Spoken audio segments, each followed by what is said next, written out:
الحمدللہ ہماری کوششیں رنگ لائی ہیں، خطے میں جنگ کے بادل چھٹ گئے ہیں اور امن کی فاختہ پھر سے اڑنے لگی ہے۔ پاکستان نے جس خلوص اور دل جمی کے ساتھ امریکہ ایران جنگ رکوا کر ایک مخلص ثالث کا کردار ادا کرتے ہوئے 4 دہائیوں سے متحارب دونوں ممالک کو مذاکرات کی میز پر اکٹھا کیا، ان کی پرخلوص میزبانی کی اور ان کے باہمی اختلافات دور کر کے امن کی دستاویز پر دستخطوں کو ممکن بنایا، اس سے ہمارے ملک اور قوم کا وقار بلند ہوا اور قوموں کی برادری میں ہمیں بے پناہ عزت و تحسین ملی۔ یہ ہماری سیاسی اور سفارتی تاریخ کا ایک روشن باب ہے جس پر وزیر اعظم محمد شہباز شریف صاحب، فیلڈ مارشل سید عاصم منیر صاحب، ہماری قومی قیادت، اتحادی اور اپوزیشن جماعتیں، ہماری پارلیمان اور ہماری پوری قوم مبارکباد اور تحسین کی مستحق ہے۔ جناب speaker, I want to submit to this august House that the first dividend of this peace agreement has already been announced by the Honorable Prime Minister yesterday evening in terms of significant reduction in the petroleum prices. جناب speaker, میں مالی سال 26-27 کے budget کی طرف آتا ہوں۔ میں سب سے پہلے تمام معزز اراکین اسمبلی کا شکریہ ادا کرتا ہوں جنہوں نے مالی سال 26-27 کی بجٹ بحث پہ بھرپور حصہ لیا۔ میں خصوصاً قائد حزب اختلاف جناب محمود خان اچکزئی صاحب، سینٹ کی قائمہ کمیٹی کے چیئرمین سینیٹر سلیم ماندی والا صاحب، قومی اسمبلی قائمہ کمیٹی کے چیئرمین سید نوید قمر صاحب اور ان دونوں فائنانس اینڈ ریونیو کمیٹیوں کے جملہ ارکان کا تہہ دل سے شکریہ ادا کرنا چاہوں گا۔ انہوں نے پچھلے 2 ہفتوں میں انتہائی خلوص اور محنت کے ساتھ بجٹ تجاویز کا بغور جائزہ لیا اور ان میں بہتری لانے کے لیے کئی تجاویز دیں، جن میں سے بعض تجاویز کو فائنانس بل 2026 میں شامل کرنے کا ارادہ ہے۔ میں اس کے ساتھ ساتھ میڈیا کے معزز دوستوں، معاشی تجزیہ کاروں، ماہرین اور چیمبرز آف کامرس کا بھی شکریہ ادا کرنا چاہوں گا۔ جناب اسپیکر, میں وزیر اعظم محمد شہباز شریف صاحب کی قیادت میں اتحادی حکومت میں شامل تمام سیاسی جماعتوں کے قائدین، خصوصاً جناب میاں محمد نواز شریف صاحب، جناب بلاول بھٹو زرداری صاحب، جناب خالد مقبول صدیقی صاحب، جناب چودھری شجاعت حسین صاحب، جناب عبدالعلیم خان صاحب اور جناب خالد حسین مقصی صاحب کا انتہائی شکر گزار ہوں۔ ان کی رہنمائی بجٹ ترتیب دینے کے لیے انتہائی اہم تھی۔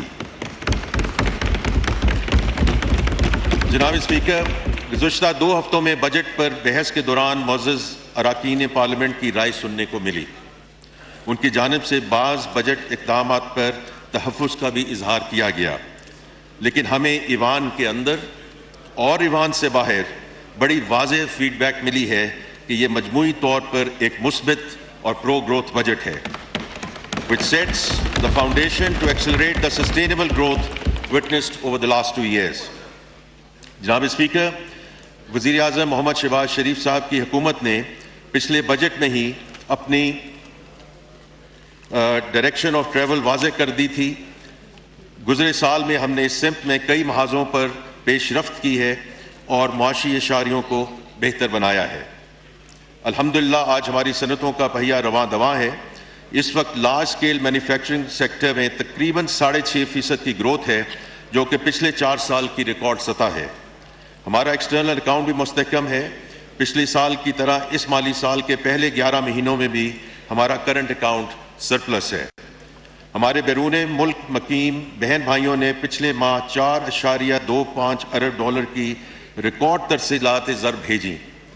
انشاءاللہ مجھے کبھی امید ہے کہ ہم اس سال 41 ارب ڈالرز ریمیٹنسز کا اپنا ہدف عبور کر لیں گے۔ ہمارا برآمدی شعبہ بہتری دکھا رہا ہے۔ ہماری ویلیو ایڈڈ ایکسپورٹس بالخصوص گارمنٹس، ہوم ٹیکسٹائل اور آئی ٹی سیکٹر کی برآمدات میں نمایاں اضافہ ہوا ہے۔ ہماری آئی ٹی ایکسپورٹس میں اس سال 20% اضافہ ہوا ہے اور total I T exports 4.5 Arab dollar سے زائد ہونے کی توقع ہے، جو کہ انشاءاللہ نیا ریکارڈ ہوگا۔ ہمارے نوجوان فری لانسرز نے بھی اس سال ایکسپورٹ ارننگز کا نیا ریکارڈ قائم کیا ہے اور اب تک 1.6 ارب ڈالر کی ریکارڈ ارننگز حاصل کر چکے ہیں۔ میں اپنی تقریر میں آگے چل کر بعض بجٹ اقدامات کا ذکر کروں گا جن سے ہمارے ایکسپورٹ لیڈ گروتھ کے ایجنڈا کو مزید تقویت ملے گی۔ جناب اسپیکر، ہماری حکومت اور اس بجٹ کا بنیادی ہدف ایکسپورٹ لیڈ گروتھ ہے جو پائیدار اور انکلوسیو ہو، جس سے پروڈکٹیوٹی میں اضافہ ہو اور روزگار کے مواقع پیدا ہوں۔ ہم اکثر یہ سنتے اور دیکھتے ہیں کہ ہمارے ہاں ڈاکومنٹڈ کارپوریٹ سیکٹر اور تنخواہ دار طبقے کو زیادہ ٹیکس کا بوجھ سہنا پڑتا ہے۔ حکومت نے اس بجٹ میں اس رجحان اور سوچ کو بدلا ہے اور برڈننگ کی بجائے براڈننگ اور ڈیپننگ پر فوکس کیا ہے۔ جناب اسپیکر، ہم نے اس تبدیلی کا آغاز پچھلے بجٹ میں کر دیا تھا اور اپنی سمت واضح کر دی تھی۔ اس بجٹ میں ہم نے اس حوالے سے اضافی اور ٹھوس اقدامات اٹھائے ہیں اور ایکوٹی اور فیئرنیس کے اصولوں کو مد نظر رکھتے ہوئے موجودہ ٹیکس گزاروں بالخصوص تنخواہ دار طبقہ، چھوٹے کاروباروں، صنعتوں، ایکسپورٹرز اور تعمیرات کے شعبوں پر ٹیکس کا بوجھ کم کیا ہے، جبکہ برآمدی شعبے اور زراعت کے لیے رعایتی قرضوں کی فراہمی کو یقینی بنایا گیا ہے۔